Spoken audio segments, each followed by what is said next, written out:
Vamos a comenzar con el curso de Photoshop y tenemos dos formas de comenzar a trabajar.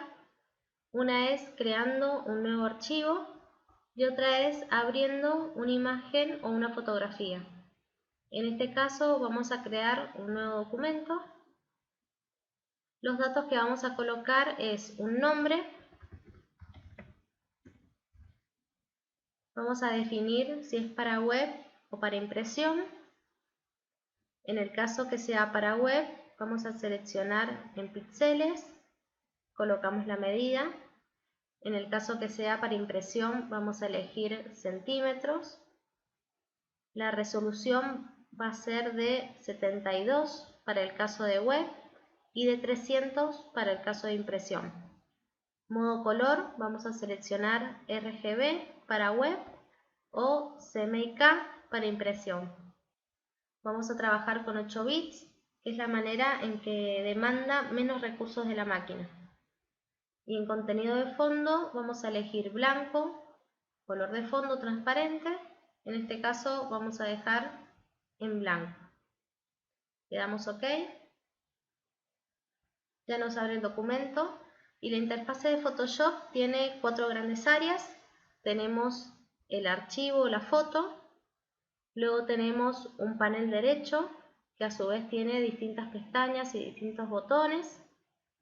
Si ustedes no visualizan esta misma imagen, lo que van a hacer es ir a Ventana, Espacio de trabajo. Es posible que ustedes tengan marcado aspectos esenciales, entonces lo van a cambiar por fotografía. Lo que también tenemos es un panel izquierdo que contiene toda la barra de herramientas que vamos a utilizar. Luego tenemos un menú principal que no se modifica y un menú secundario que sí va a cambiar de acuerdo a la herramienta que seleccionemos. Seleccionamos una herramienta y nos da distintas opciones. A su vez, las herramientas que tengan un triangulito por debajo significa que contienen otras herramientas dentro. Hemos seleccionado el espacio de trabajo de fotografía porque nos interesa el histograma. El histograma lo que hace es mostrarnos cómo están distribuidos los píxeles en nuestra imagen. Este cuadro va a representar los píxeles de la fotografía. En el lado izquierdo vamos a tener las zonas más oscuras, las sombras. Va a comenzar a aclararse hasta llegar a un gris medio, los medios tonos. Sigue aclarándose hasta llegar al blanco absoluto. Por eso en este caso, que mi archivo es todo blanco, me muestra una sola línea. Vamos a abrir una fotografía para ver cómo cambia el histograma en ese caso. Antes, cerciórense de tener las reglas activadas. Si no las tienen, van a ir a Vista y tildan Reglas. Ustedes van a abrir la fotografía que quieran de su computadora o una bajada de internet. Seleccionan su fotografía. Si les aparece este cartel, van a colocar OK. Si les abre la fotografía en cámara RAW, van a colocar directamente Abrir, ya que vamos a realizar toda la edición de la fotografía dentro del mismo Photoshop y no en cámara RAW. Vamos a ver cómo cambió ahora el histograma. Ya no tenemos una sola línea en la parte blanca. Donde aparece más alto es porque tiene mayor cantidad de píxeles en esta zona. En el eje vertical vamos a encontrar la cantidad de píxeles y en el eje horizontal vamos a encontrar los valores de la luminosidad. Es decir, que vamos a tener la información de la luminosidad, claro y oscuro, y la cantidad de píxeles que tienen esa cualidad. El histograma es como una huella digital, vamos a tener uno distinto por cada foto, pero en general podríamos decir que un histograma sin información en la parte de sombras y en la zona media y que tiene toda la información en el lado derecho, en el lado de luces, probablemente esté sobreexpuesta. Vamos a ver un ejemplo.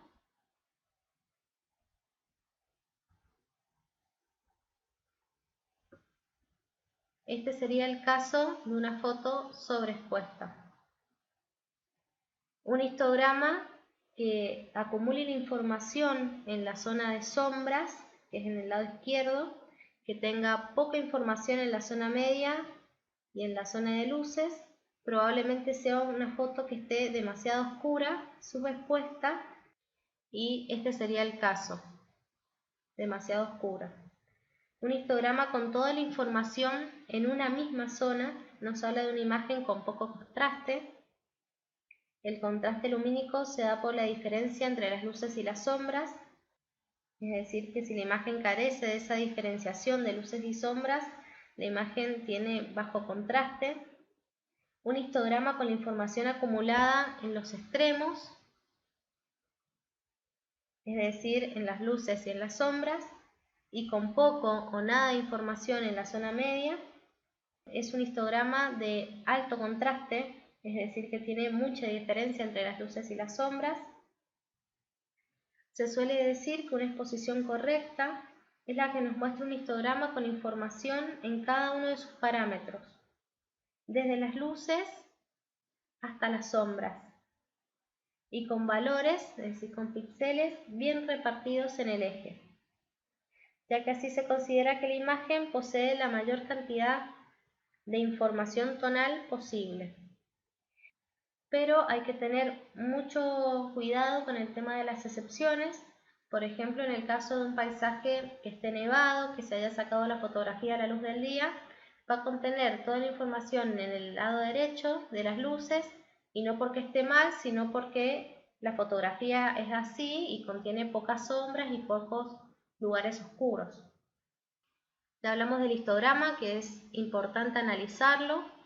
Vamos a hablar del navegador. Acá tenemos una miniatura de la foto y lo que podemos hacer acá es zoom. Vemos cómo con el cuadradito rojo podemos ir viendo aumentada la imagen. Entonces, desde esta herramienta podemos hacer zoom, que va a ser muy importante cuando queramos hacer todos los retoques, acercarnos bastante para ser lo más prolijas posibles. La otra manera de hacer zoom es con control más, con control menos me alejo. Si nosotras queremos mover la imagen, hacemos clic, nos sale este cartel que nos dice que la capa está bloqueada, entonces no puede moverse. Esto pasa siempre que abrimos una foto, se nos va a abrir una capa de fondo y tiene un candadito. Esto significa que está bloqueada. También tiene un ojito que nos dice que está la capa visible. Lo que vamos a hacer es doble clic en el candado, vamos a colocarle un nombre y ya tenemos esta capa desbloqueada. El ojito lo podemos tocar y se hace visible o no visible. Todos estos cuadraditos grises chiquititos significa que es una imagen transparente. Ahora que habilité esta capa, se me aparecieron los tensores para que yo pueda minimizar o agrandar o mover la imagen. Si a ustedes no se les aparecen estos tensores, lo que van a hacer es asegurarse de tener marcada esta herramienta, la herramienta de mover. Van a fijarse de tener tildada selección automática.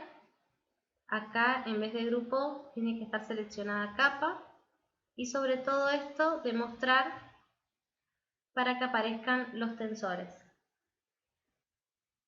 ¿Qué puedo hacer? Ahora puedo mover la imagen desde la esquina con la tecla Shift.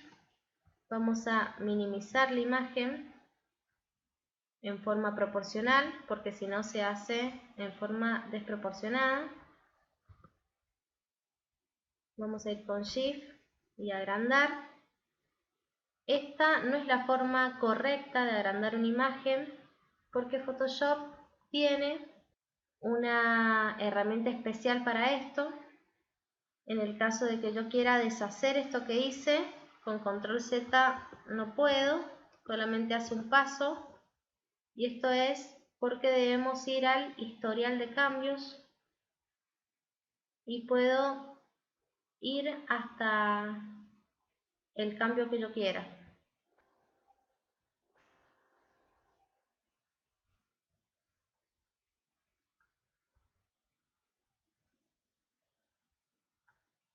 Una vez que realicé cambios en el tamaño, tengo para colocar si lo cancelo al cambio o si lo acepto. En este caso lo cancelo. Vamos a ver para aumentar el tamaño de la imagen. Ustedes van a ir a imagen, tamaño. Por ejemplo, que esta imagen la quieran imprimir en vez de en 40 centímetros en 60, con resolución de 300. Le van a dar OK. Y ya se agrandó el tamaño en forma correcta. Acá en tamaño de la imagen me dice el tamaño y el peso para tenerlo en cuenta, porque esto tiene un límite, no es que lo podemos agrandar tampoco tanto, depende de cada imagen. Bien, ya vimos lo que es la interfase de Photoshop, el histograma, el navegador, cómo cambiar la imagen, cómo desbloquear una capa. Lo que vamos a hacer ahora es crear nuevas capas. Un documento puede tener muchas capas porque agregamos distintos elementos. Las capas nos ayudan para ir modificando por partes la imagen y luego la vamos a exportar y la gente solo verá una sola imagen, no va a ver todas las capas que nosotras hicimos para hacer las distintas modificaciones.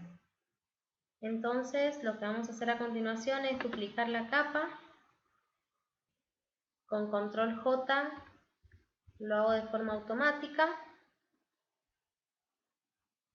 Acá tienen el peso. Cada vez que aumento una capa,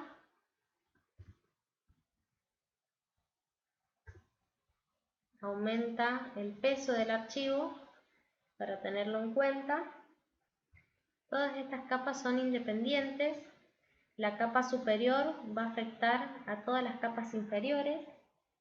Lo que podemos hacer también, por ejemplo, que nos arrepintamos de alguna modificación que realizamos, entonces hacemos clic y lo tiramos a la basura para borrarlo. Si quiero eliminar varios, lo que voy a hacer es con la tecla Shift, selecciono uno y selecciono hasta donde quiero borrar, lo arrastro y voy al tachito. Y también lo que puedo hacer es agruparlas, que cuando yo tengo un documento de varias capas me sirve mucho para organizarme. Entonces con la tecla Shift también selecciono, pero voy al grupo, que es esta carpetita. Se me forma el grupo 1, que puedo ponerle un nombre, por ejemplo que fueran efectos. Le puedo colocar un color y ahí adentro tendría todas las capas. Vamos a seguir viendo en los videos posteriores más del tema de las capas, porque es algo muy importante que van a utilizar mucho para poder realizar distintos proyectos.